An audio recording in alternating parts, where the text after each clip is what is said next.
Bangladesh is becoming এ রোগ state. ইতিমধ্যে ওখানে আইন শৃঙ্খলা নেই, মানুষকে মেরে টাঙিয়ে দিয়েছে, হিন্দুদের অবস্থা খুব খারাপ। ভারতের সম্পর্ক ভালো রাখলে যে বাংলাদেশে 16 আনা লাভ, ওটা তিনি কিন্তু বুঝে গেছিলেন। প্লিজ ডেভেলপ কান্ট্রি, সেখান থেকে তারাই কিন্তু তুলে দিয়েছিল ডেভেলপিং কান্ট্রি। সম্ভবত আবার এলডিসি হতে যাচ্ছে। ডোনাল্ড ট্রাম্প এগুলো অ্যালাউ করছেন না। ইতিমধ্যে ওই ডেমোক্রেসি প্রমোশনের নাম করে যে টাকা পয়সাগুলো আমেরিকা দিত, ডোনাল্ড ট্রাম্প সব বন্ধ করে দিয়েছে, বলে এগুলো একদম দেবো না আমি। যেটা আরেকটা ভয় ওনার, সেটা হচ্ছে ডোনাল্ড ট্রাম্প ইতিমধ্যেই মোটামুটি ভারতকে একটা ওপেন দিয়ে দিয়েছেন, ওটা আপনার পাশের দেশ, আপনি বুঝে নিন। 1971-এর যে যুদ্ধ, ভারত আগে আক্রমণ করেনি, পাকিস্তান প্রথম করেছিল। কি করছে ভারত? আর্মি পাঠাতে পারছে না। শেখ হাসিনা বলছেন তিনি যখন ফিরে আসবেন এর বিচার করবেন।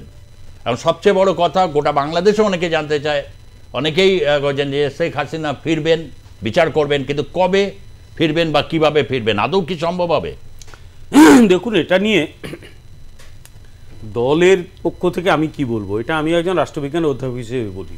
আমার পরিচয় নিশ্চয়ই আমি দলীয় মুখপাত্র, কিন্তু আপনার এই চ্যানেলে বা এই পশ্চিমবাংলার সব চ্যানেলে আমি একজন পলিটিক্যাল কমেন্টেটর হিসেবে বহুদিন কাজ করেছি। আর একটা দল করলে পলিটিক্যাল অ্যানালিস্ট হওয়া যায় না, এরকম মাথার দিব্যি তো কেউ দেয়নি।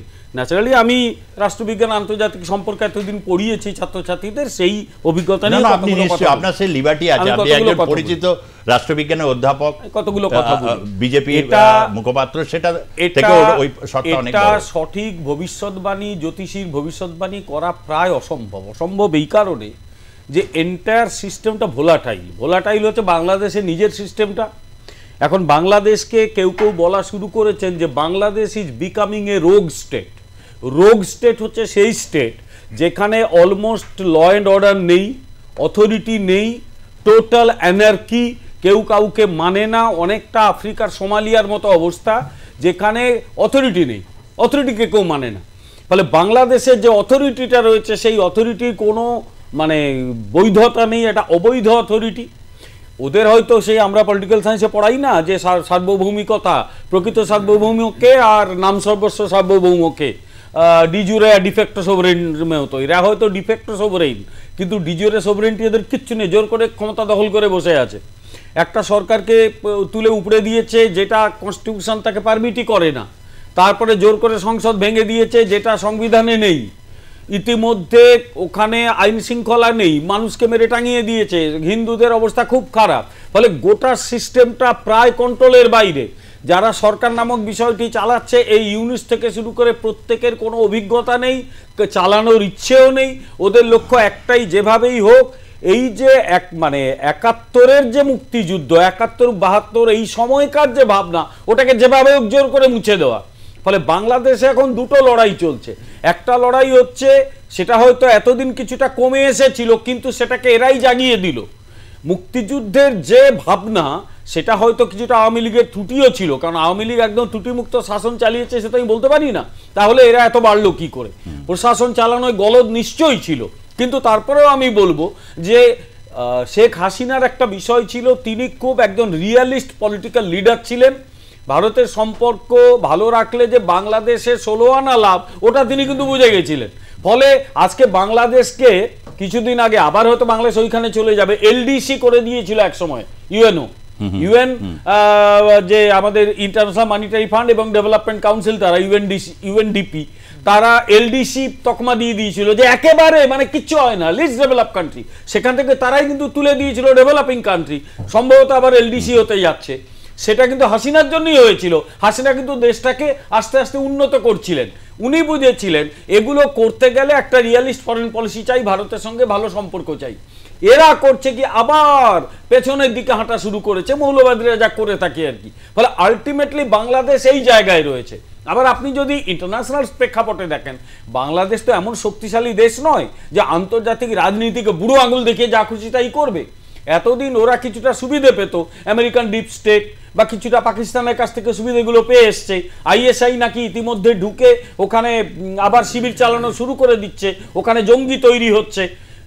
ওদের যেটা ভয়ের বিষয়, সেটা হচ্ছে ডোনাল্ড ট্রাম্প এগুলো অ্যালাউ করছেন না। ইতিমধ্যে ওই ডেমোক্রেসি প্রমোশনের নাম করে যে টাকা পয়সাগুলো আমেরিকা দিত, ডোনাল্ড ট্রাম্প সব বন্ধ করে দিয়েছে, বলে এগুলো একদম দেবো না আমি। যেটা আরেকটা ভয় ওনার, সেটা হচ্ছে ডোনাল্ড ট্রাম্প ইতিমধ্যেই মোটামুটি ভারতকে একটা ওপেন দিয়ে দিয়েছেন, ওটা আপনার পাশের দেশ, আপনি বুঝে নিন। এর তাৎপর্যটা হচ্ছে, আমি একদম রাষ্ট্রবিজ্ঞানের অধ্যাপকের হিসেবে বলি, ধরা যাক এই যে ইসরায়েল হামাসকে একদম নিকেশ করে দিয়েছে, কোন জোরে করলো? তার কারণ হচ্ছে ও জানে যে সম্মিলিত জাতিপুঞ্জের নিরাপত্তা পরিষদ ওর বিরুদ্ধে প্রত্যেকদিন একটা করে রেজলিউশন পাস করলেও গোড়ার ডিমও কিচ্ছু হবে না, কারণ আমেরিকা আছে ওকে আটকে দেবে। কারণ আপনাদের ব্যাকআপ দরকার। আমাদের দেশ যদি আজকে সম্মিলিত জাতিপুঞ্জের নিরাপত্তা পরিষদের স্থায়ী সদস্য হতো, তাহলে ভারতও কিন্তু ইসরায়েলের মতো কাণ্ড করতে পারতো। ভারত করে না কখনো এগুলো, কারণ ভারত কখনো কোনো দেশকে আক্রমণ করেনি। এবং এটাও জেনে রাখুন সবাই, 1971-এর যে যুদ্ধ, ভারত আগে আক্রমণ করেনি, পাকিস্তান প্রথম করেছিল একদম, তারপরে ভারত রিটেলিয়েট করেছিল। ফলে ভারত এগুলো করে না। আমি গুটিয়ে আনছি আমার কথাটাকে। ফলে ভারত, ইসরায়েল খুব ভালো জানে যে সে যাই করুক আমেরিকা তাকে বাঁচিয়ে দেবে, তাকে মানে ভিটো দিয়ে সম্মিলিত জাতিপুঞ্জের নিরাপত্তা পরিষদে বাঁচিয়ে দেবে। ভারতবর্ষ অনেকেই আমাদের দেশে নানা রকম, আজকাল তো তাত্ত্বিকের অভাব নেই, কি করছে ভারত, আর্মি পাঠাতে পারছে না, ওরা বোঝে না ভারত যদি আজকে আর্মি চট করে পাঠিয়ে দেয়, ভারতের দীর্ঘদিনের লালিত পালিত একটি বিদেশ নীতি লঙ্ঘন হবে। আমরা কখনো কোনো দেশে আর্মি পাঠাই না। দ্বিতীয় যেটা, আজ যদি পাকিস্তান এবং চীনের মদতে সম্মিলিত জাতিপুঞ্জের নিরাপত্তা পরিষদে একটা প্রস্তাব পাশ হয়ে যায় ভারতের বিরুদ্ধে, ইন্টারন্যাশনালি ভারত কিন্তু অনেক বেইজ্জতি হবে। ফলে ভারত সেই জায়গায় যেতে চাইছে না। কিন্তু ডোনাল্ড ট্রাম্প সেই রাস্তাটাই ভারতকে দিয়ে দিয়েছেন, যে দেখুন এটা আপনার পাশের জায়গা, আপনার যে জিওপলিটিক্যাল ইন্টারেস্টগুলো আপনি ভালো বুঝবেন, সুতরাং বাংলাদেশটা নিয়ে আপনি সেটা নীতি নিন। এই কথাটার মানে হচ্ছে এবারে বাংলাদেশ নিয়ে ভারত খোলাখুলি গুরুত্বপূর্ণ নীতি নিতে পারে, কঠোর ব্যবস্থা নিতে পারে। আমি আবার বলছি, কঠোর ব্যবস্থা মানে কিন্তু সেনাবাহিনী পাঠানো নয়, তার বাইরেও অনেক ব্যবস্থা হয়। এবং সবচেয়ে বড় কথা, কঠোর ব্যবস্থা লাস্ট লাইন একটু বিস্তারিতভাবে পরবর্তী আলোচনা করব। লাস্ট লাইন যেটা, সেটা হচ্ছে এরপর এমন যদি হয়, আপনাকে বলছি যে ইউনূসের ধান্দাটা একটু অন্যরকম। ইউনূস বাংলাদেশের আর্মির চরিত্র বদলাতে চাইছে। ভালো করে শুনুন, আমি এটা কিন্তু যতটুকু কয়েকদিন ধরে বাংলাদেশ নিয়ে প্রত্যেক দিনই স্টাডি করি নিজের পড়াশোনার জন্য, ওখানকার আর্মির একটা অংশ কিন্তু এখনো মোটামুটি ধর্মনিরপেক্ষ, বেশ মানে ওরা একটা মডার্ন আর্মি হতে চায়। ইউনূস যেটা করার চেষ্টা করছে, ইরানের স্টাইলে রেভলিউশনারি গার্ড তৈরি করতে চাইছে, অর্থাৎ এই সমস্ত মানে ধর্মান্ধ ইসলামিক ফোর্সগুলোকে আর্মিতে ঢুকিয়ে দিতে চাইছে। এটা ভারতের পক্ষে বিপজ্জনক হতে পারে। ইতিমধ্যে ড্রেডেড টেররিস্টগুলোকে ছেড়ে দিয়েছে। চট্টগ্রাম অস্ত্রাগার অস্ত্র পাচার মামলায় লুৎফুজ্জামান বাবর সমেত অনেককে ছেড়ে দিয়েছে। এরপর যদি ইন্ডিয়ার উপরে আক্রমণ হয়, ভারতের প্রধানমন্ত্রীর নাম কিন্তু নরেন্দ্র দামোদর দাস মোদী।